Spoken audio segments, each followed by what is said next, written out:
Bien, bonjour à toutes et à tous.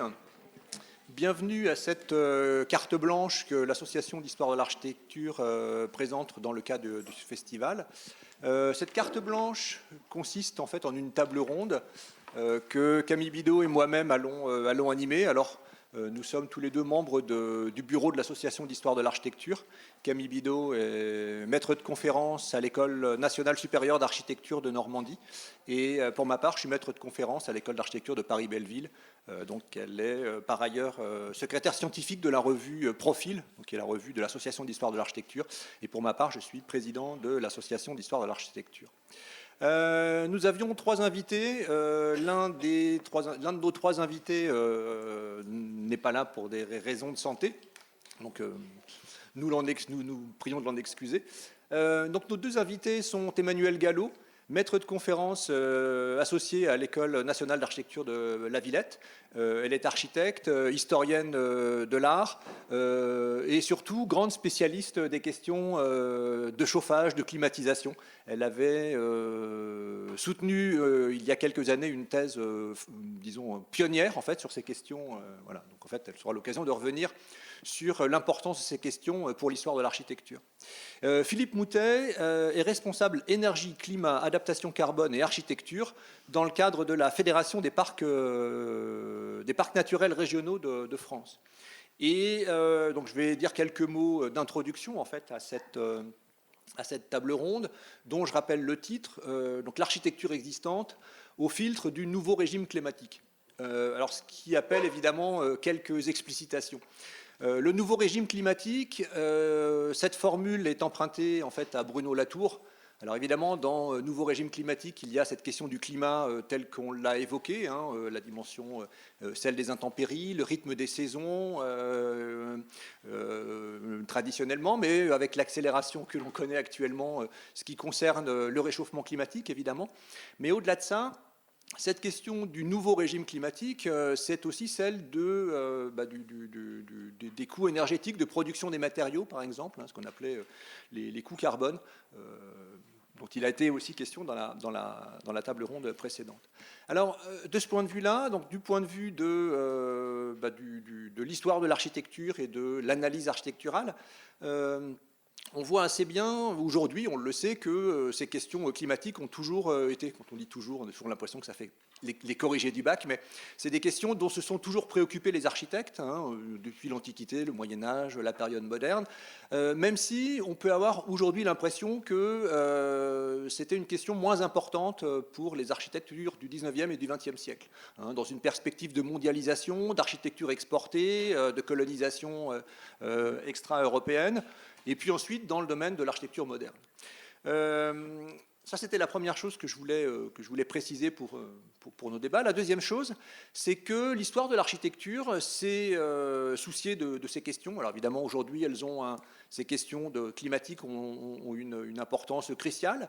En fait, les historiens de l'architecture, les historiennes de l'architecture se sont intéressés à ces questions depuis les années 50-60. Emmanuelle Gallo nous en dira un mot tout à l'heure. Ce qui a eu un effet assez important, c'est que, donc, on va aussi revenir sur ces questions, c'est qu'en fait, on a regardé différemment des bâtiments qui étaient toujours là ou des traités d'architecture que l'on avait regardés dans une perspective peut-être savante, peut-être dans une autre perspective, disons, et dont on a désormais mesuré en fait l'importance de ces questions. Hein. Même chose pour les bâtiments. Alors, ça m'amène à préciser le deuxième mot important du titre. Donc l'architecture existante dont il sera question, ce n'est pas seulement les bâtiments en place, hein, ceux dont on se soucie des qualités, bonnes ou moins bonnes d'ailleurs, on aura l'occasion de débattre là-dessus, mais c'est aussi ces cultures architecturales, hein, par exemple ce que l'on trouve dans les écrits d'architectes, qu'il s'agisse de traités d'architecture antique ou de traités d'architecture de la Renaissance ou du XIXe siècle. Voilà. Alors, sans plus attendre, donc je vais passer la parole à Emmanuelle Gallo avec une première question qui justement porte sur cette redécouverte en quelque sorte par l'histoire de l'architecture ou plus largement par l'architecture de cette question climatique dans les années 50-60, 70 aussi, avec donc à la fois un intérêt pour ce qui avait été pour production moderne, mais peut-être aussi un intérêt extra-européen et traditionnel. Merci. Oui, donc il est vrai que qu'il y a toujours, enfin qu'il y a eu un intérêt renouvelé dans cette période pour des raisons culturelles, politiques qui vont avec le mouvement hippie et dont on a déjà parlé certainement ces 2 derniers jours. Mais il y avait aussi des prémices. Donc par exemple, en travaillant sur l'histoire du chauffage, j'ai trouvé un exemple d'un Anglais qui se fait appeler Walter Bernan et qui en fait s'appelait Robert Meckelham, c'est déjà un petit mystère en soi, et qui dans un ouvrage donc qui s'attache à l'histoire du chauffage évoque énormément la question climatique, du bon climat, qui est évidemment le climat anglais à son sens, et qui développe toutes sortes de théories qui d'ailleurs venaient de précédents de philosophes de l'Antiquité, qui eux naturellement ne prenaient pas le climat anglais comme référence, mais le leur, avec l'idée que chacun en fait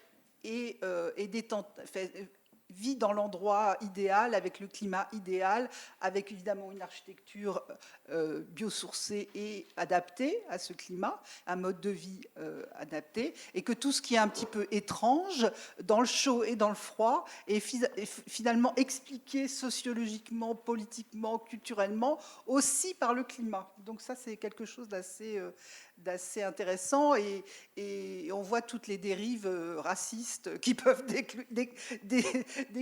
déclinées à partir de ces théories climatiques. Alors, pour en revenir aux années 60, il y a effectivement un certain nombre de collègues, dont les Britanniques, qui sont toujours beaucoup plus attachés au patrimoine, en particulier technique, que nous, et qui ont commencé à travailler sur ces questions de climat et d'architecture. Et par exemple, je citerai la personne de Dean Hawkes, qui a regardé un peu les châteaux anglais de la Renaissance comme des véritables fenêtres absorbant le soleil pour pouvoir en fait passer du château médiéval défensif en fait à un endroit agréable où il y a en tout cas quelques pièces qui bénéficient d'un ensoleillement remarquable, en particulier un château qui s'appelle Chimneys, comme les cheminées évidemment, et qui a aussi un nombre de cheminées remarquables. On le voit dans quelques films. Bon, enfin bon, je vais passer les détails. Donc du coup, c'est un exemple d'une personne qui a commencé à regarder l'histoire de l'architecture sous l'angle de la thermique, mais au sens large. Donc, par exemple, là, en l'occurrence, les apports solaires, en termes de qualité de luminosité, mais aussi en termes d'apport solaire passif dans l'habitat, allié évidemment aussi aux appareils de cheminée ouverte dans le cas anglais. Il y a aussi beaucoup de collègues ingénieurs anglais qui se sont réunis dès les années 60-70 dans une association qui s'appelle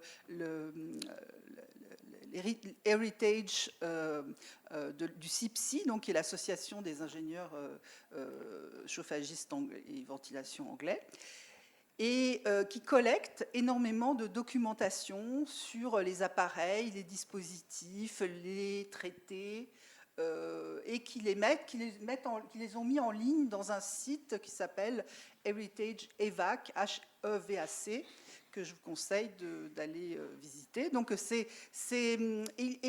ils ont des publications régulières aussi dans la revue Construction History, qui est la première revue qui travaille dans le champ de l'histoire de la construction, et du coup qui aborde du coup de fait un peu l'architecture sous l'angle constructif. Alors, pour ma part, moi, j'ai commencé à m'y intéresser dans les années 80. Et je me suis posé la question aussi, du coup, de l'influence de l'évolution climatique sur l'invention des appareils.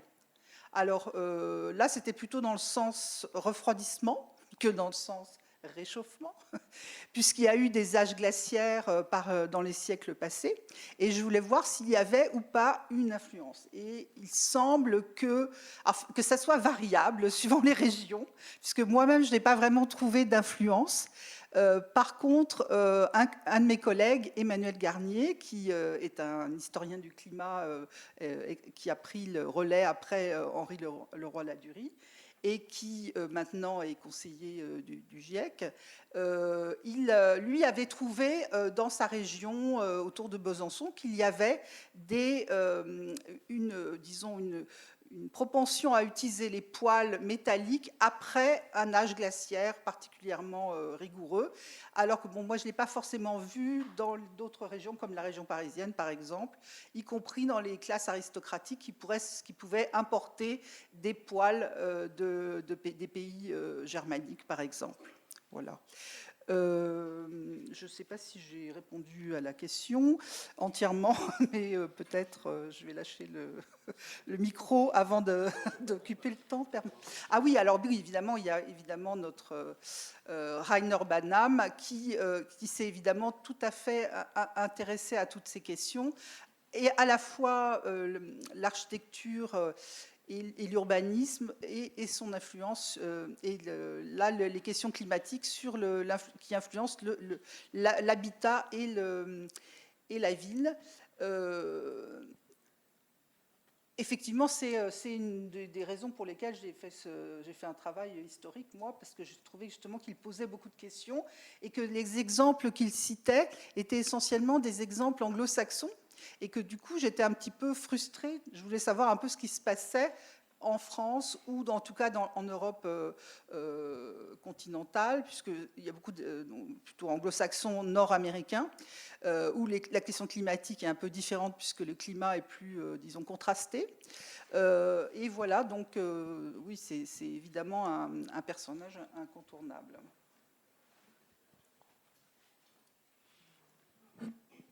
Merci beaucoup, Emmanuel. On pourra peut-être revenir sur certains éléments.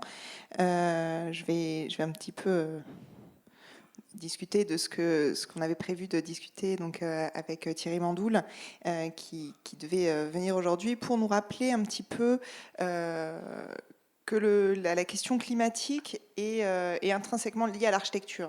La base de l'architecture, c'est se protéger du climat environnant, se protéger on construit pour survivre aux conditions climatiques et donc répondre à des conditions atmosphériques difficiles, comme il le disait. Et donc, le but de l'architecture, donc, c'est de créer un environnement bienfaisant.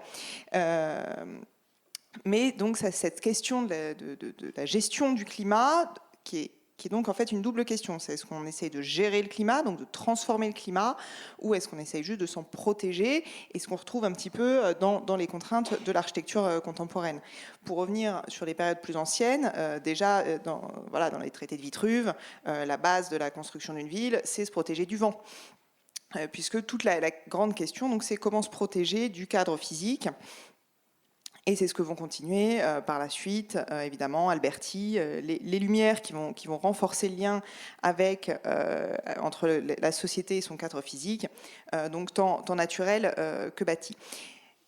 Ce qui va amener à ce dont tu parlais tout à l'heure, donc de cette question un petit peu paradoxale, donc des Anglais sur comment est-ce que, mais donc ce que lui appelle le déterminisme climatique, qu'on va retrouver donc sur la fin du XVIIIe et puis surtout le XIXe siècle, sur comment est-ce que le climat influence l'homme. Et donc au XIXe siècle, on s'est beaucoup posé cette question-là, que Hippolyte Taine, en 1864, enseignait aux Beaux-Arts sur le triple précepte de le milieu, la race, le moment. Il n'en dit pas beaucoup plus, on n'a pas beaucoup envie d'en savoir plus non plus. Finalement, ça nous suffira d'avoir ce résumé-là. Mais du coup, voilà, ça pose la question de dans tous les cas, de comment est-ce qu'on a une bonne relation entre une architecture et le climat dans lequel elle s'inscrit. Et cette relation entre l'architecture et ce climat dans lequel il s'inscrit, c'est un petit peu la question qui a finalement été moins posée au 19e et au 20e siècle, puisque les grandes améliorations techniques ont permis de projeter, de transformer les éléments climatiques, de transformer les éléments grâce à l'artificialisation, ce qu'on va retrouver dans la serre, dans le chauffage, dans la ventilation, l'héliotropisme, l'hygiénisme, etc. Ce qui va amener un petit peu aussi donc toute la transformation grâce au mouvement moderne, et dans lequel finalement on arrive dans un idéal constant, du climat constant et modéré, mais qui du coup va dépendre énormément du chauffage, de la climatisation, et donc de technologies high-tech, si on pourrait dire, et qui vont poser du coup la problématique des matériaux utilisés aussi, et donc on perd toute notion du localisme, notion qui va revenir à partir des années 50, lorsque le mouvement moderne va s'intéresser aux cultures traditionnelles.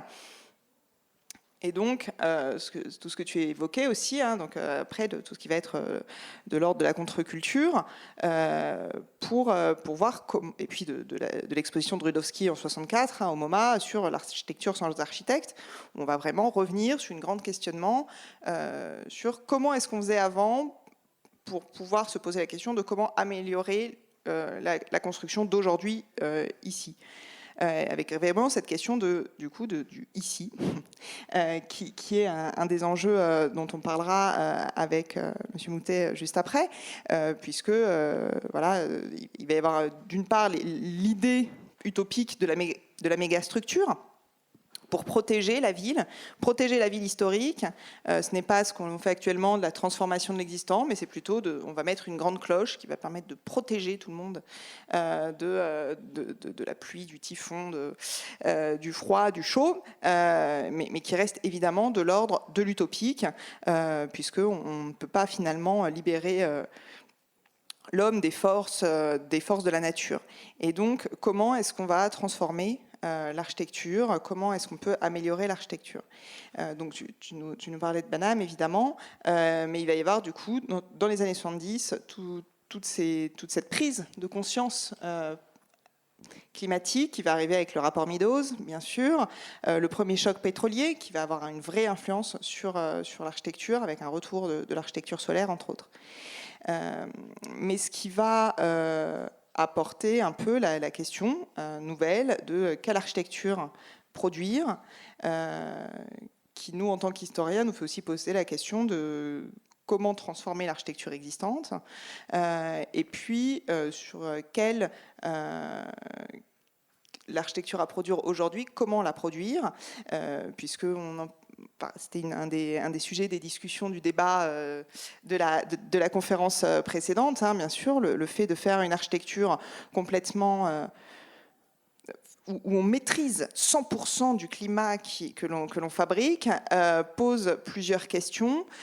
D'une part, celle de la norme, des normes actuelles qui sont extrêmement fortes, qui posent aussi la question de comment est-ce que l'habitant est un acteur de son climat, qu'est-ce qu'il accepte ou non, comment est-ce qu'il maîtrise la haute technicité d'un logement passif, par exemple, ce qui pose des vrais soucis d'usage, et puis du coup, de quelle architecture on pourrait faire autrement, une architecture plus locale, qui s'inscrit plus avec les formes dites traditionnelles, avec des matériaux plus locaux. Pour citer Thierry Mandoul, il disait « Entre high-tech et low-tech, il ne s'agit plus de renouveler le langage architectural comme à l'époque de l'architecture moderne ou post-moderne, mais de répondre intelligemment par une pensée buissonnière et des bricolages savants aux grands défis climatiques de ce siècle. Il s'agit d'agir localement tout en pensant globalement serait la seule façon de résoudre le triple New Deal, social, cognitif et écologique qui nous attend. » Et donc ça permet de faire le lien avec, mais du coup il y a des questions sur lesquelles on reviendra avec toi évidemment, avec Monsieur Houtet, sur la grande question donc de ces architectures dites traditionnelles dont que vous avez beaucoup dans vos parcs naturels régionaux, beaucoup d'architectures en terre, en chaume, en bois, et donc de comment est-ce qu'elles sont mises en valeur, comment est-ce qu'elles sont réfléchies, et puis tout ce rapport au territoire auquel elles sont intrinsèquement liées. Alors effectivement, on a alors une architecture qui est, on va dire, emblématique, vernaculaire, mais on a aussi nos zones pavillonnaires des années 70. Hein. Évidemment qu'on communique beaucoup plus sur l'architecture traditionnelle et nos châteaux que sur les lotissements des années 70, mais on a dans les 58 parcs naturels régionaux tous les types d'architecture. Et ça renvoie à une question qu'on peut se poser, c'est que le lien, vous l'évoquiez, le lien entre le climat et l'architecture, en fait, il est tout simplement né du lien entre l'architecture et le territoire. L'architecte et le bâtiment ne se posent pas n'importe où, il s'est toujours posé dans un territoire qui, par sa géographie, par son climat, a influencé naturellement les modes de construction et les choix. Si vous regardez les maisons, les anciens bâtiments de montagne, effectivement, le toit ne sera pas exactement le même qu'une maison du sud de la France pour des raisons totalement pragmatiques et pratico-pratiques, qui étaient que la neige est à prendre en compte dans le bâtiment. Aujourd'hui, dans ces territoires-là, on réfléchit à l'effacement de l'économie blanche, qui va avoir aussi des conséquences, notamment sur tout ce qui a été construit dans les stations touristiques pour accueillir des unités touristiques du ski énorme et de devenir de ces bâtiments. Donc ça, c'est juste pour rappeler que finalement, la relation climat-bâtiment, elle n'est pas, c'est pas une révolution aujourd'hui. C'est un constant, et vous l'aviez dit vous-même dans les traités d'architecture ou autres. Et donc, c'est simplement, mais effectivement, on a des climats qui évoluent. Mais cette relation-là, cette pensée, elle était prise dès le début. Alors, pour nous, ce qui semble important par rapport au bâti dans les parcs, il y a un point qui est valable pour tout le monde, hein, c'est la connaissance. C'est-à-dire qu'avant de dire comment agir par rapport au climat sur son bâtiment, encore faut-il le connaître. Et pendant pas mal d'années, on a eu beaucoup de mal parce que, par préconçu, on pensait que le bâti ancien était déplorable dans ses performances, parce que c'est ancien, donc c'est déplorable. Voilà, ils n'étaient pas ingénieurs, ils n'avaient pas telle ou telle technologie. Et il a fallu attendre une étude qui a mis beaucoup de temps à être faite pour avoir des chiffres, en fait, en posant des capteurs dans des bâtiments de différents types, différentes époques, pour se rendre compte finalement que beaucoup de ces bâtiments-là étaient à la fois du point de vue de l'efficience énergétique et du point de vue climatique, étaient pertinents. Je vais prendre un exemple tout bête. À une certaine époque, l'architecture aussi le fruit des modes et des envies d'une époque. On a par exemple percé des bâtiments pour mettre de grandes fenêtres, parce que là, il fallait des pièces lumineuses, ça respirait, la joie de vivre, c'est bon pour la santé. En fait, ces bâtiments, quand il n'y avait pas ces fenêtres-là, ils étaient très efficaces par rapport aux conditions estivales. Et donc, en fait, on a rouvert, en fait, on a altéré les performances de bâtiments anciens. Je prends cet exemple-là, on pourrait le trouver sur la disparition des toits de chaume remplacés par de l'ardoise ou autre. Chaque intervention sur ces bâtiments anciens a un petit peu cassé le modèle de fonctionnement qui relevait du pragmatisme. Donc pour moi, ça renvoie à une chose, c'est opposer le contemporain, la technologie et le bâti ancien. C'est pas pertinent, donc ça c'est un premier point. Le second point, c'est que trop souvent, on aborde le bâtiment et la relation climat que sur un angle. Alors qu'en fait, le bâtiment, il a la croisée de plein de défis, de la transition énergétique, de la transition... Et puis, un élément très fort, c'est la qualité de vie. Parce qu'un bâtiment, sa première destination, c'est de satisfaire ceux qui vont ou l'utiliser du point de vue du travail, ou y vivre.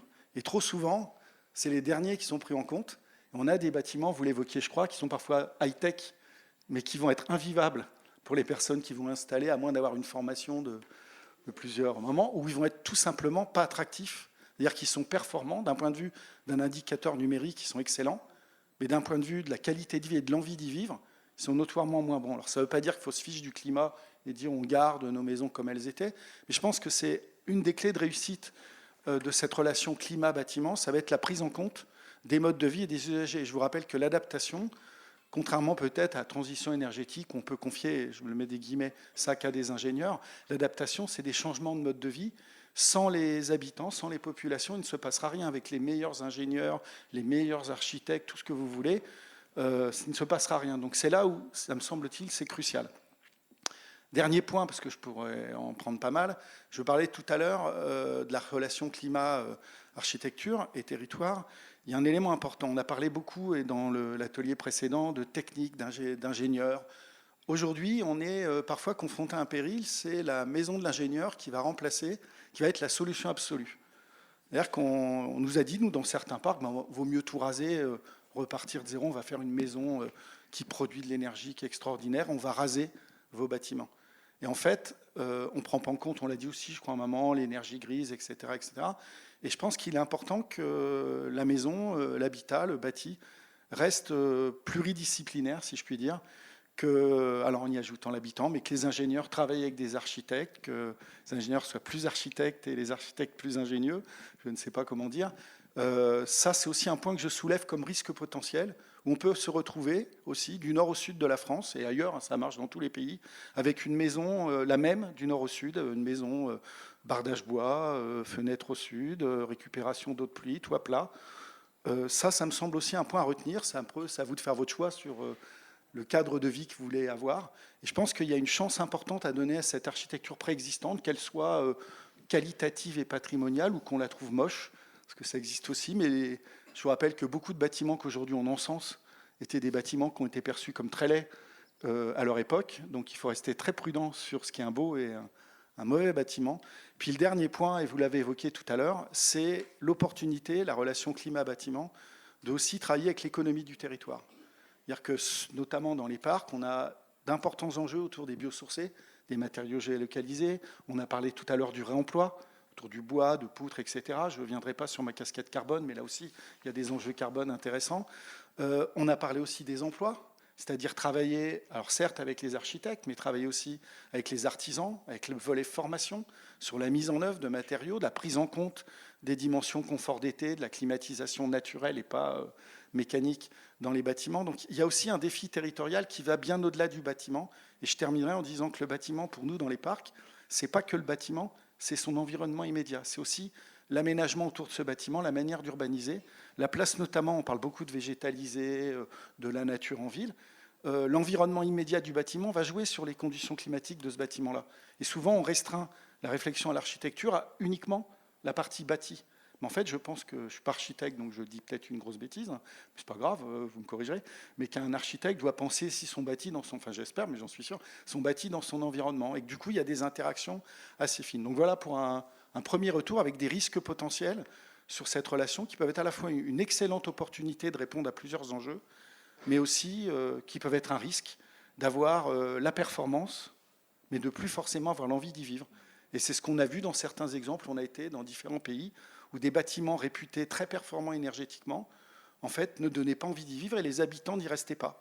Et pourtant, ils avaient des bâtiments économes, magnifiques théoriquement, mais habiter, c'est aussi avoir envie, et c'est ce qui manquait. Je ne sais pas, voilà pour une premier retour. Il y a énormément de choses en fait dans ce que vous venez de dire tous les deux. Alors c'est formidable parce qu'en fait Thierry Mandoul, sans être l'un, est comme l'un par la lecture qu'en a fait Camille. En fait, je voudrais peut-être repartir d'une dernière chose que vous avez évoquée, Philippe Moutet, notamment sur cette distinction qui est un risque en fait, qui est inhérent à la séparation des tâches au fond, et cette manière de qualifier différemment. Donc par exemple ce que vous disiez à l'instant sur comment dire, peut-être pas la contradiction, mais les ambiguïtés qu'il peut y avoir entre la recherche de la performance énergétique et puis finalement des questions de qualité de vie. En fait, c'est là où la lecture des traités anciens, voire très très anciens, est assez intéressante parce que évidemment, si on lit Vitruve, donc si on lit le traité de Vitruve, donc ce traité de l'Antiquité, évidemment, cette séparation des tâches que l'on connaît aujourd'hui, il lui était complètement étrangère. C'est même exactement le contraire, puisqu'en fait, l'architecte pour Vitruve savait tout faire. Il était même capable de régler les horloges, parce qu'en fait, il était aussi capable de faire des cadrans solaires. Donc bref, aujourd'hui, c'est plus totalement dans le registre de l'architecte. Mais blague à part, ce qui est assez intéressant, c'est que donc la définition de l'architecture dans ces temps très très anciens, recouvrait un certain nombre de choses qui sont aujourd'hui assurées par différents types d'acteurs. Mais par exemple, l'une manière de concilier justement les questions qu'on vient d'évoquer était l'implantation de l'édifice. Effectivement, se soucier de l'exposition, de la protection des vents, l'implantation sur le terrain était effectivement toutes sortes de choses qui ne relevaient pas simplement de la conception architecturale au sens où on l'entend aujourd'hui, mais qui, évidemment, on peut le comprendre, intégraient ces questions-là. C'est aussi en fait quelque chose qu'on peut trouver dans d'autres traités.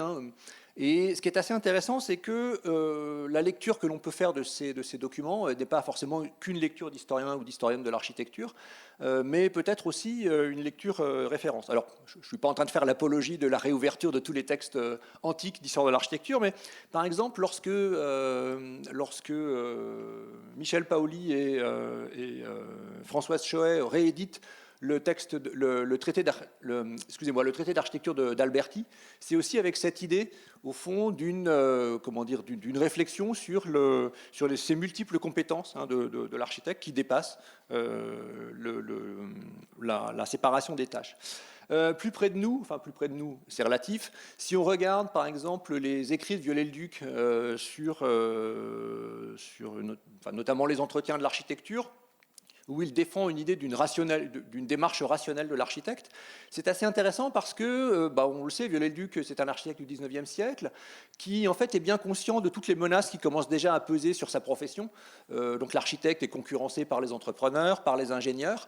Et au fond, la démarche rationaliste qui est la sienne tend aussi, d'une certaine manière, à intégrer ce genre de choses. Et dans sa conception en fait sa conception de la conception architecturale, il y a effectivement quelque chose qui relève de cette conscience comment on pourrait dire ça, de la conception des édifices comme étant une manière de répondre à des registres de contraintes très différents. Donc la question des matériaux en est une, la question climatique au sens où on vient de l'évoquer en est une autre. Mais je voulais aussi saisir un autre élément que vous avez évoqué, Philippe Moutet, notamment sur le fait que, évidemment, ce serait une erreur d'opposer l'ancien et le contemporain. Alors, justement, on évoquait le fait que ces architectures sont parfois considérées comme des architectures dites traditionnelles, mais en fait, on voit que finalement, ce qui nous semblait extrêmement linéaire aujourd'hui, avec une vision presque darwinienne de l'évolution des matériaux, est complètement mise à mal par, justement, les enjeux actuels. Cette idée, au fond, qui ferait que le béton a succédé au métal, que le métal a succédé à des matériaux qui étaient putrescibles. Au fond, on voit qu'aujourd'hui, les choses sont très, très différentes. On aurait expliqué à un certain nombre de personnes il y a 50 ou 60 ans qu'on construirait des maisons en paille, je pense qu'ils se seraient tous étouffés. Donc on voit effectivement qu'on n'a pas une vision très très linéaire de ça. Et ce qui est intéressant, c'est que certains des matériaux justement qui sont mis en œuvre, vous parliez des ressources économiques dans les parcs, sont pas juste des choses qui relèvent d'une tradition ou du passé, mais des choses très très contemporaines. On en parlait pour la préparation de cette table ronde sur la manière dont des matériaux entre guillemets naturels, des matériaux biosourcés deviennent finalement des choses qui n'avaient pas forcément été utilisées jusqu'alors pour la construction. Je me permets de vous l'emprunter. Cet exemple, je pense que c'est ce dont on avait parlé. Ça vous donnera un peu une idée aussi de cette dimension transverse. Et puis, donc on a le parc naturel régional du Luberon a accompagné en recherche et développement une entreprise sur la valorisation de la paille de riz qui n'était pas du Luberon, mais du parc de Camargue. Et elle est mise en œuvre notamment dans le parc du Pilat, vous voyez, ça circule. Et en fait, c'est assez intéressant puisque c'est les riziculteurs, qui n'est pas un métier en tension au niveau revenu, brûlaient la paille, puisqu'ils n'en avaient pas l'usage. Donc le parc de Camargue a testé un premier bâtiment en paille de riz, et puis ensuite, dans le Luberon, ils ont travaillé avec une entreprise pour définir un process pour mettre en œuvre un isolant paille de riz, avec des complexités. Alors, au niveau production, c'est une chaîne qui servait au chanvre qui a été un peu adaptée. La complexité, elle a été dans le réglementaire. C'est-à-dire que pour que le CSTB et d'autres organismes, que les assurances, les banques le prennent en compte, c'est un chemin qui est encore plus complexe que le climat. Et voilà, c'est une longue aventure. Néanmoins, ils y sont parvenus.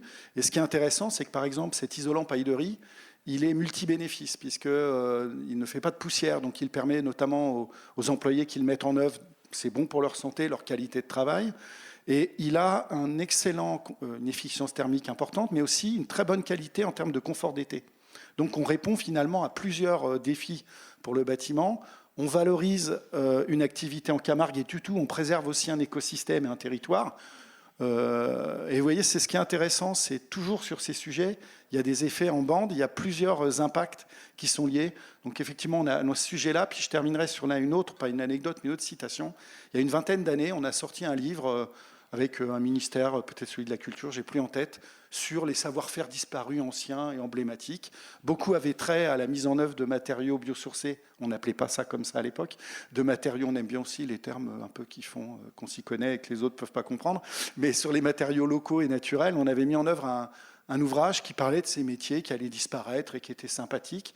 Cet ouvrage, aujourd'hui, on enlève l'introduction. Au lieu de l'appeler Inventaire des métiers disparus, on l'appelle Innovation dans le bâtiment. Et sans en changer le contenu, je pense qu'il passerait assez facilement, ce qui nous ferait des économies de temps de rédaction. Mais voilà, juste pour dire aussi qu'il y a ces effets-là, c'est qu'on passe notre temps souvent à réinventer la roue. Alors certes, il y a des process industriels maintenant différents, mais sur le principe, le bâti, c'est toujours fait dans le pragmatisme et l'usage du local. Voilà, peut-être c'est ce que vous vouliez évoquer sur deux éléments un peu pratico-pratiques. Comme on en avait parlé ensemble, je voulais que vous en parler. Et moi, donc, travaillant dans le champ de l'histoire de la construction depuis de nombreuses années, en particulier sur le 19e siècle, qui est un peu une période charnière où on utilise encore des savoirs traditionnels, mais en même temps, on utilise aussi des nouveaux matériaux, eh bien, il y a des ressources écrites, comme des guides Roret, par exemple, où on trouve toutes sortes de mises en œuvre de matériaux, et par exemple, des matériaux aussi issus des animaux. C'est-à-dire que du coup, aujourd'hui, on se pose aussi la question de recycler la laine, du crin, etc. Et même aujourd'hui, on sait bien qu'il y a toujours eu des cols faites avec peau de lapin, etc. Bon, et toutes ces choses qui nous semblent un peu saugrenues, en fait, elles étaient dans la réutilisation, en fait, de toutes sortes de matières qui étaient disponibles et donc qu'on peut réutiliser, évidemment, dans nos constructions. Mais alors, je voulais faire une petite remarque sur l'architecture telle qu'elle se décline par exemple en France pendant le XVIIe, XVIIIe siècle, et à un moment, elle passe en phase coloniale. Et donc, elle va conquérir d'autres territoires, et par exemple le Canada. Et là, c'est le choc thermique froid.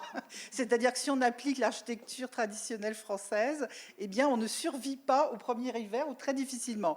Donc, il faut changer, passer de la cheminée au poêle traditionnel fermé, au foyer fermé, et il faut passer aussi plutôt à une construction en bois surélevé du sol par rapport à une construction en pierre. Et on a aussi la même chose dans la version coloniale tropicale, qui concerne aussi bien les Français que les Anglais, que les Néerlandais, que les Portugais, etc., qui doivent réinventer quelque part leur architecture classique représentative du pouvoir colonial et en même temps la possibilité de survivre dans ces climats. Et évidemment, l'utilisation de la végétation joue un rôle, et puis des vents dominants comme les alizés, etc., joue un rôle évidemment très prépondérant dans ces mises en valeur. Et c'est vrai que là, c'est très clair quand on passe comme ça d'un modèle qui fonctionne sur un climat qu'on veut transposer sur un autre, mais on peut forcément s'en inspirer dans deux choses. Alors, pour les choses actuelles, évidemment, moi, je suis très en faveur du low-tech. Je le pratique et à force de fréquenter des inventeurs, je me suis mis à inventer des choses et j'ai fait par exemple des matériaux à changement de phase homemade. Bon, ça fonctionne, ça passera pas la réglementation du CSTB, ça c'est sûr, en particulier sur la question des incendies. Voilà. Les matériaux à changement de phase, voilà, qui permettent d'accumuler soit la chaleur, soit le froid, enfin, dans un sens dans l'autre, souvent ils sont utilisés pour avoir de la fraîcheur. Moi, je l'utilise plutôt dans l'autre sens, mais enfin, ça sert dans les deux. Hein. Et ça permet aussi d'adapter des habitats récents, enfin, de donner de l'inertie à des habitats qui n'en avaient pas, en fait, hein, ou en redonner à ceux qui les ont perdus. Enfin bon, il y a plein de choses qui sont... Mais enfin, pour vous donner une idée, il y avait un fabricant en France de MPC à Saint-Brieuc que j'ai rencontré, et ils ont cessé leur exploitation de ce matériau parce qu'il n'y avait pas assez d'utilisateurs. Et maintenant, il faut s'en procurer en Chine. C'est quand même assez révélateur du fait que tant qu'on n'utilise pas les choses qui peuvent aller dans le bon sens, eh bien, elles disparaissent. Voilà. C'est comme aussi, il y a un seul fabricant de fenêtres pariétodynamiques en France, dans le Nord. Or, je veux dire, c'est quelque chose dont on parlait déjà quand j'étais étudiante, ce qui est une manière de récupérer la chaleur par les fenêtres sans passer par le double vitrage. Voilà.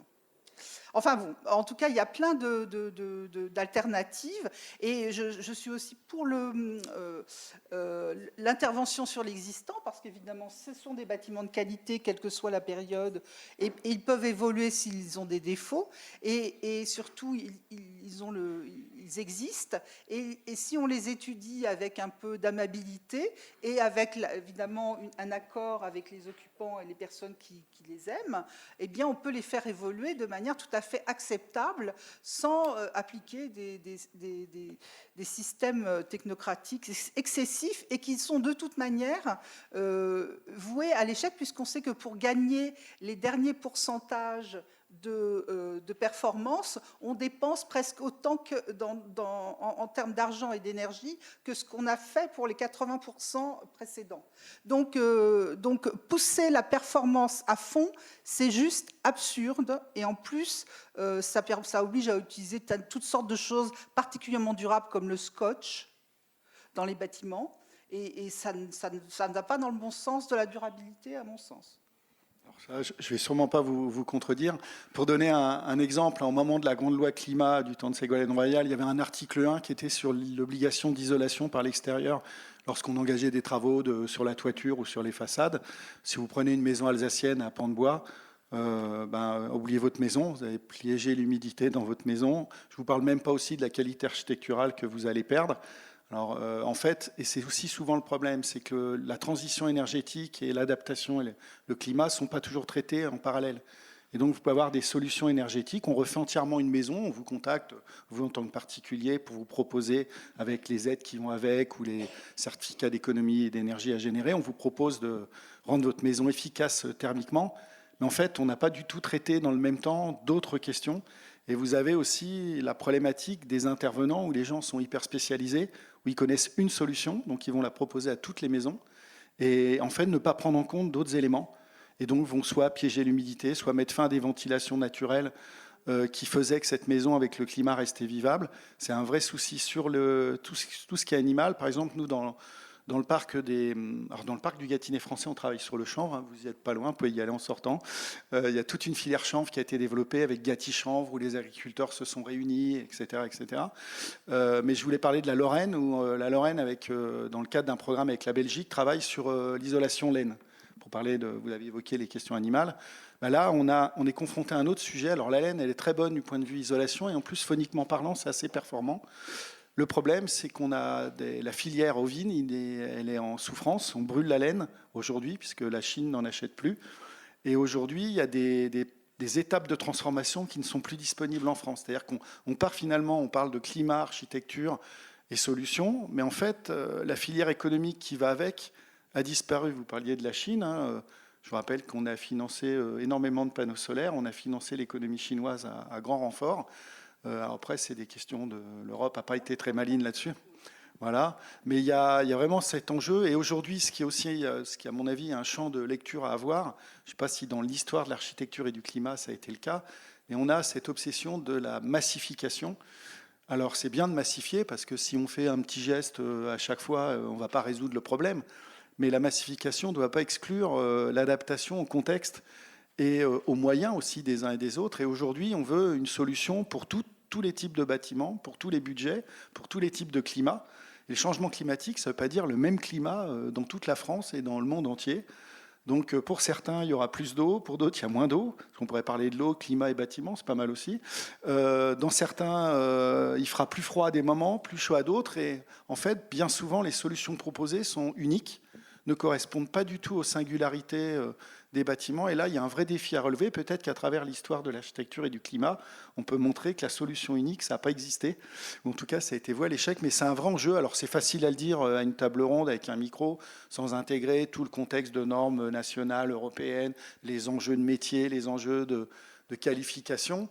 Ça existe dans tous les domaines, ne faut pas se mentir. Mais voilà, c'est aussi par rapport à cette relation climat-bâtiment un vrai défi. c'est d'avoir aussi des normes, des cadres réglementaires qui intègrent les réponses qu'on peut identifier, soit des nouvelles, soit des réponses qui viennent de ce que nous enseignent les architectes et les bâtiments déjà existants. Et là, il y a un gros chantier à ouvrir aussi, et j'ai malheureusement pas la solution. Mais si vous l'avez, n'hésitez pas à nous la communiquer. Alors, c'est le moment d'ouvrir les questions à la salle, ça tombe bien, je vous vois une main se lever. Non, c'est vous, c'est vous. Ah, il est là, il est là.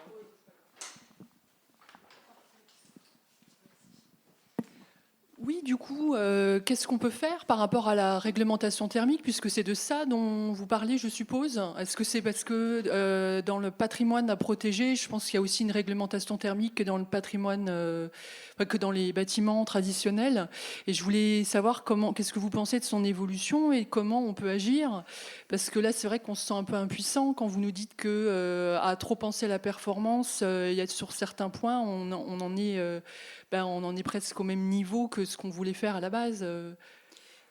On avance à reculons. Disons que moi, par exemple, j'ai exercé l'architecture pendant quelques années, il y a un certain temps, et j'ai arrêté pour différentes raisons, mais en tout cas, je me suis intéressée à l'histoire du chauffage justement parce que c'était le moyen, en fait, d'utiliser mes connaissances dans le domaine thermique, parce que je ne pouvais pas l'appliquer dans mon champ professionnel, parce qu'à l'époque, il y avait une contre-crise énergétique, et mes clients, qui étaient des clients privés, se fichaient complètement des questions d'isolation. Et maintenant, on a obligé les gens, parce que pendant 20 ans, on n'a rien fait, il faut être clair, hein, même 25 ans, et maintenant, on oblige les gens, sauf qu'on les oblige de manière, disons, tellement rigide que c'est, à mon sens, contre-productif. Alors, il y a quand même des gens qui écoutent, hein. Par exemple, il y a eu une audition, je crois que c'est à la Chambre des députés, de collègues, de directeurs d'école, voilà. Donc, sur la question, il y a eu les deux, sur justement les nouvelles, la nouvelle profession d'audit énergétique. Et donc évidemment, moi, je suis pour que seuls les architectes, avec les cabinets mais en binôme avec des cabinets thermiques, fassent ça, et que ça ne soit pas une nouvelle catégorie de personnes sous-formées qui le fassent, parce que justement, il n'y aura jamais de vision globale, et du fait que chaque cas est différent. Même à 5 mètres près, sur une série de maisons en bande, la situation est différente, parce que les ombres portantes sont différentes, parce que les arbres sont différents, parce que le vent est différent. Et ça, si ce n'est pas pris en compte, on passe complètement à côté. Je vous passe à côté. Et il faut aussi dire toutes les destructions qu'on est en train de faire en emballant n'importe quoi, n'importe comment, et qu'on va devoir refaire dans 10 ans, parce qu'il y aura des structures qui seront délitées par l'humidité, par exemple, ou par dégradation de la matière. Donc, il faut essayer de faire comprendre à nos collègues ingénieurs, et certains sont tout à fait ouverts à ça, qu'il faut voir les choses de manière plus souple, et surtout qu'économiquement, on ne va pas arriver à transformer la masse des endroits qui dépensent tant d'énergie comme ça en 5 ans, en appliquant des recettes. C'est en le faisant intelligemment, étape par étape, et en demandant surtout à des gens qui comprennent l'habitat d'intervenir, et pas je veux dire, déjà, par exemple, le DPE, pour moi, c'est un non-sens.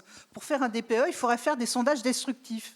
Donc, comment vous pouvez avoir une idée de ce qu'il y a dans le mur? Bon, là, on sait que c'est de la pierre, mais dans la plupart des endroits où on voit un mur, on voit une surface lisse. Si on veut savoir ce qu'il y a dans le mur, il faut couper. On va évidemment pas couper tous les murs de tous les appartements. Excusez-moi, je ne sais pas si tout le monde connaît dans la salle alors, le DPE. Oui, le DPE, c'est ce fameux certificat diagnostic qu'on doit faire pour vendre ou louer un appartement. Donc, ça veut dire que c'est du pifomètre. Et en plus, après, il y a des variations sur le comment dire, il y a eu des évolutions dans les types de calculs qui n'arrangent pas les choses non plus. Mais avant, on se basait uniquement sur la dépense énergétique des appartements. Alors évidemment, entre quelqu'un qui n'habite jamais son appartement et quelqu'un qui y habite et qui a des enfants en bas âge qui doivent surchauffer, évidemment, ça fait des grosses... Enfin, vous voyez, on essaye de baser des choses scientifiques sur des mesures qui sont complètement aberrantes sur le plan scientifique. Voilà, je vais lâcher un peu. Alors, pour essayer d'être optimiste malgré tout, il y a des évolutions qui arrivent, même si on râle et à juste titre. Par exemple, aujourd'hui, tout ce qui était, peut-être vous connaissez les conseillers FAIR qui étaient à disposition des particuliers pour les accompagner. La Fédération des parcs est membre aussi du CREBA, donc du Centre de ressources sur la rénovation du bâti ancien. Et on avait, à ce titre, participé aux rencontres de ces personnes qui conseillaient. Ce qui était remonté de tous ces conseillers, c'est qu'ils n'avaient aucune connaissance, mais ils ne le disaient pas, ils le disaient plus en le demandant.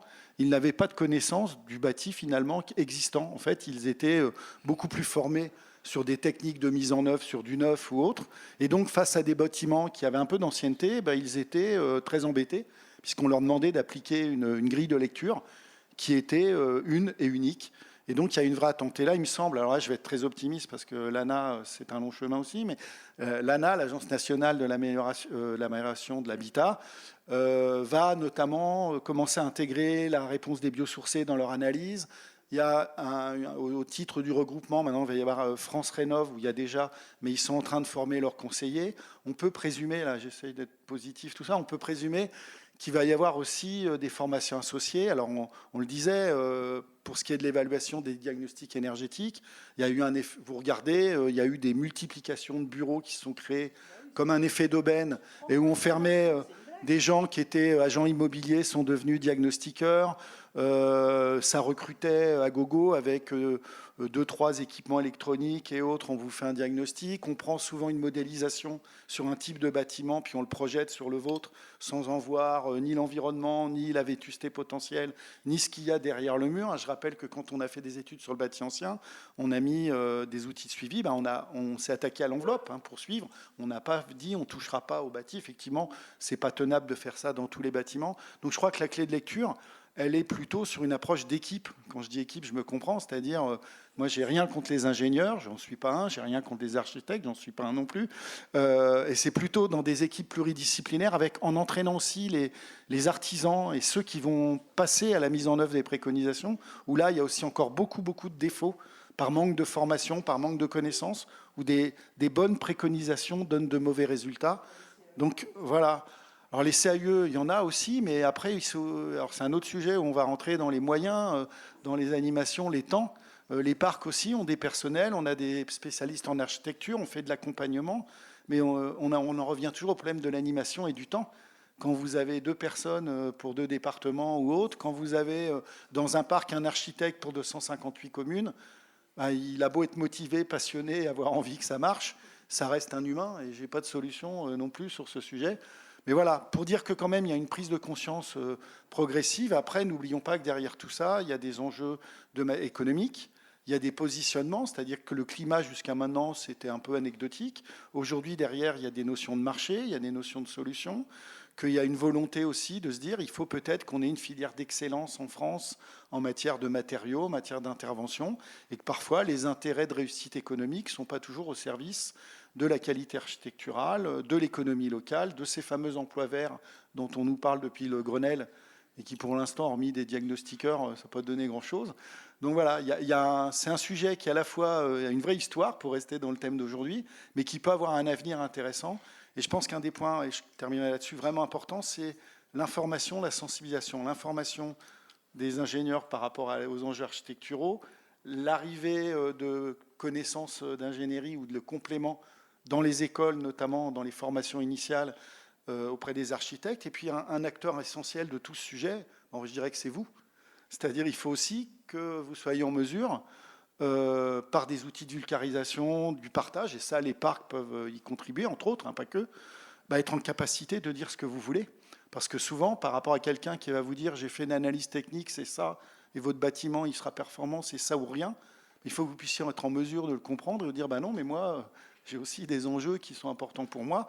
Donc voilà, il y a un gros travail en perspective, mais restons optimistes, ça avance et on ne voudrait pas vous plomber votre après-midi. Il y a plutôt plus d'opportunités que de problèmes. Je ne voudrais pas qu'on termine que là-dessus. Oui, c'est vrai qu'on a quand même plus de... il y a aussi les réseaux sociaux qui jouent leur rôle.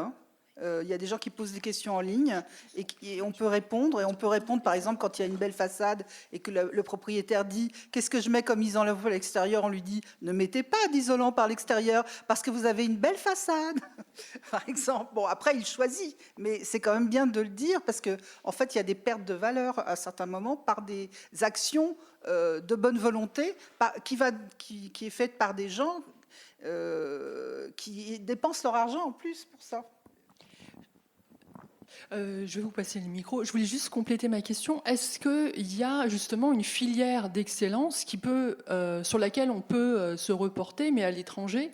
Est-ce qu'il y a des pays qui sont plus en avance que nous sur certains domaines? Parce que c'est vrai que ça fait quand même 15 ans, 20 ans qu'il y a des artisans qui se rendent compte qu'ils doivent appliquer une loi de réglementation thermique qui n'est pas toujours très cohérente. Et ils sont même démoralisés parce que c'est leur métier, ils ont envie d'être utiles. Donc voilà, pour rester, s'accrocher à quelque chose d'inspirant. Alors, pour être pratico-pratique, si vous allez par exemple sur le site qui s'appelle Éco-Rénové dans les Vosges, c'est le parc des Vosges du Nord. Le parc des Vosges du Nord a une particularité, c'est que c'est un parc franco-allemand. Et donc, on a sorti des guides franco-allemands en commun avec les artisans d'un côté de la frontière et de l'autre. La grosse difficulté du guide, ça a été le cadre réglementaire. C'est-à-dire que comme on n'a pas le même, il y a des choses plus faciles en Allemagne qu'en France. À l'inverse, on a peut-être des exigences sur l'architecture qui vont être parfois plus élevées qu'en Allemagne, où voilà, il y a une approche du vernaculaire qui est différente. Vous avez le CREBA, pareil, vous tapez CREBA, C-R-E-B-A, sur n'importe quel moteur de recherche. Vous avez énormément de fiches pratiques, où vous retrouverez l'architecture qui peut être celle du lieu où vous vivez, où il y a des informations très claires, faciles à aborder. Donc ça, c'est aussi un point. Et puis, il y a surtout un mouvement de fond. Aujourd'hui, quand il y a eu la RE 2020, c'est pour la construction neuve, hein, c'est pas pour l'ancien, il y avait, donc c'est une réglementation qui est avant thermique et maintenant inclut d'autres éléments comme le carbone, etc. Dans cette réglementation, dans sa première mouture, le béton bas carbone était meilleur que n'importe quel biosourcé.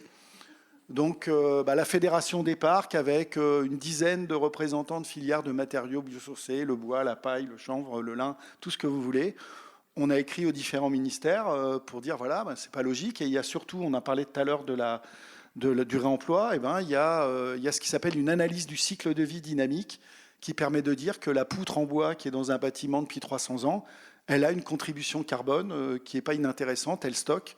Alors derrière, si j'étais mauvaise langue, je dirais qu'il y a peut-être des lobbying, mais comme je suis très positif et que ça n'existe pas, je dirais que c'était une petite erreur accidentelle. Ça a été en partie corrigé, sachant que les biosourcés ne sont pas la solution ultime, il n'y a pas de solution miracle. Les biosourcés, aujourd'hui, c'est une filière en France qui se construit avec beaucoup d'initiatives locales. Beaucoup de biosourcés viennent du bout du monde. Et c'est aussi un vrai enjeu, parce que si on parle toujours de climat, mais si pour résoudre l'enjeu climatique du bâtiment, on fait venir du bois de Finlande, on fait venir des matériaux du Canada, on sera peut-être bon dans la qualité du bâtiment, mais dans le bilan carbone, pas terrible, et dans la génération d'emplois locaux, encore moins. Et n'oubliez pas que mobiliser des matériaux dans un bâtiment, c'est contribuer aussi à l'entretien de la biodiversité locale. Une forêt qui peut produire du bois construction de manière raisonnée, évidemment, en fait, elle est gérée du coup. Et je vous rappelle que la forêt française n'a fait que s'accroître depuis le XVIIIe siècle. Là, c'est moins vrai aujourd'hui, mais c'est de la forêt qui était subie par la déprise agricole. Elle n'est pas gérée. Donc, vous voyez, ce qui est intéressant toujours, c'est de voir qu'un enjeu est toujours connecté à d'autres et qu'en fait, en jouant sur le bâtiment et le climat, vous intervenez par effet domino sur énormément de sujets. Donc, il y a toutes ces sources possibles. Et sur le terrain, dans l'ensemble des parcs, il y a une vraie ambition des élus, des acteurs. On le rappelle, il y a aussi à remettre les architectes dans les projets, parce qu'on a été à l'étranger voir les bons exemples que vous évoquiez, qui ne sont pas toujours bons dans le temps, hein. On a été sur BZ en Grande-Bretagne, qui était le premier quartier éco-durable, etc. C'est un quartier qui est en train de mourir, où les gens ne se plaisent pas, parce que la technologie, elle a fait des bâtiments efficaces, mais les gens ne se sentent pas bien, ils n'y restent pas. On a été aussi dans le Vorarlberg, hein, qui est très connu, pour avoir, alors c'était à l'époque, les gens signaient un contrat en se tapant la main. Bon, c'est une légende maintenant, c'est un peu différent, mais on a été regarder. Ce qui se passe dans le Vorarlberg, c'est autour du bois notamment, c'est qu'il y a une relation entre artisans et architectes qui n'est pas du tout celle qu'on a en France, où les artisans ont un bureau d'études dans une petite entreprise, un bureau d'études inclus, travaillent avec des architectes, puisqu'il y a eu tout un mouvement qui a été à l'initiale des architectes. Donc il y a aussi il y a plein d'espoir. Il y a des choses qu'on peut tout à fait transférer ici. Après, n'oubliez jamais que la solution à un endroit, elle n'est pas forcément calcable, parce qu'il y a des mentalités, des habitudes, des climats, et que c'est pas possible de dire, je prends un exemple et je le mets comme ça. Moi, j'avais une question, en fait. J'apprécie beaucoup vos interventions, tous les quatre, qui sont près de ce qui m'inspire. Moi, j'habite à la campagne, mais j'aime aussi beaucoup Paris. Et dans les grandes villes du monde entier, on peut voir encore, encore très très récemment, sur une avenue que je ne nommerai pas à Paris, pas loin de la très grande bibliothèque, toutes les surfaces des immenses bâtiments qui sont construits sont entièrement vitrées. Qu'est-ce que ça vous inspire, ce genre de situation où, typiquement, clairement, c'est complètement à côté de tout ce que vous nous dites, quoi. Enfin, qu'est-ce qu'on doit en penser? C'est de la technologie. Je suis allé à Shanghai aussi, je suis allé en haut de la tour de 600 mètres, c'est une double paroi de verre. Voilà, Alors c'est vrai que les verres d'aujourd'hui sont quand même pas les verres d'autrefois. Ils sont complexes puisqu'ils ont plusieurs couches différentes. Ils obtiennent des résultats thermiques. Mais effectivement, se retrouver derrière une plaque de verre, même sophistiquée, quand il fait cette chaleur ou qu'il fait -20, ça reste pas agréable. Ça. Voilà. Bon, donc le problème, c'est qu'effectivement, il faut, moi, je reste quand même en faveur des vitrages généreux. Hein, j'ai détesté les années 1980 où on faisait des petites fenêtres mesquines avec du PVC comme matériau d'huisserie. Mais par contre, il ne faut pas la faire n'importe où, n'importe comment, à n'importe quelle orientation. Il faut pouvoir mettre des éléments de vent, donc soit des arbres l'été, soit des éléments occultants ou filtrants. Et puis aussi, on doit aussi choisir les matériaux en fonction de leur effusivité et diffusivité, concept que je n'avais pas, qu'on ne m'avait pas enseigné à l'école, mais que j'ai découvert en travaillant sur la question de la fabrication des appareils de chauffage. Et donc, du coup, si on a par exemple du lambris, ben, c'est beaucoup plus agréable d'être à côté du bois ou de liège que d'être dans un climat froid. Et pareil, c'est très agréable d'être près d'un carrelage frais dans un climat chaud. Donc tout ça, c'est vraiment très contextuel. Et donc les bâtiments en verre, c'est du marketing, surtout dans ces endroits-là. C'est de l'image architecturale. Voilà, bon, c'est des gens pour qui je ne souhaitais pas aller travailler quand j'étais jeune et je n'irai pas envie de le faire non plus aujourd'hui. Enfin, en même temps, bon, il faut bien loger les gens. Hein. En fait, on peut mettre des pare-soleil fixes ou orientables à l'extérieur de ces façades vitrées, mais on n'en voit pas. C'est très rare, en fait. Ça existe pour certains bâtiments d'habitation, mais pour les grandes tours et les grands projets très jolis là, qu'on voit en ville, on n'en voit même pas. Ça c'est de la clim, en fait. Ça dépend beaucoup des orientations, évidemment. Mais effectivement, il y en a relativement peu et il gère beaucoup sur la clim. Mais je pense que c'est aussi que c'est une architecture qui est finalement datée. C'est que la crise climatique, de se rendre compte qu'il y a un problème, donc on le sait depuis les années 70, qu'il y a un moment où on va avoir un problème.